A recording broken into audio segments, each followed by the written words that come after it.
procedures, not dates. Progress was recorded in margins, revisions, and careful corrections. What mattered was not how long something took, but whether it worked. The sunstone no longer existed as a single object. It had been divided carefully and deliberately into 4 smaller pieces. The work had taken months. Precision mattered.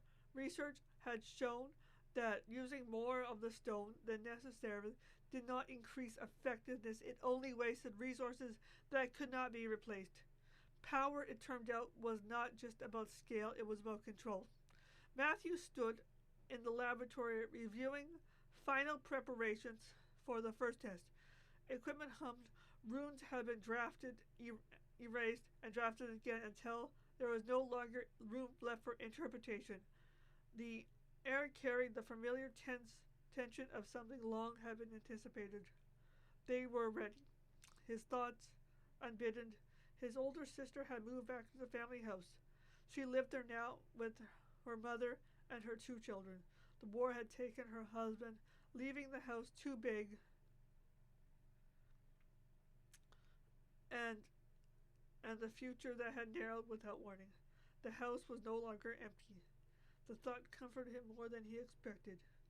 He adjusted a final setting when the lab door bust open. Susan ran in, breathless, and a newspaper clutched in her hand. Matthew, she said, President Frederick has died. Leroy James is now the president. Matthew froze. The words did not arrange themselves properly.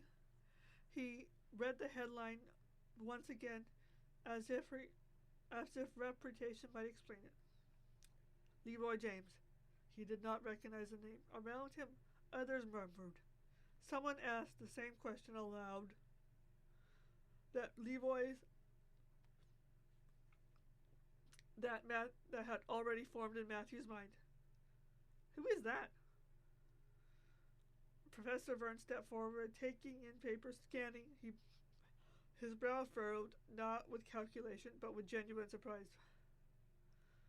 I have no clue who that is, Professor Verne said. For a moment, the tension room shifted into something strange. Matthew snickered, and he could not stop himself. The sound startled anyone else. It was brief, nervous, out of place. Then the laugh settled again. Outside the facility, the world changed, leadership without consulting him. Inside, 4 fragments of the sunstone waited to be awakened. Matthew returned attention to the instruments. Names changed, presidents changed.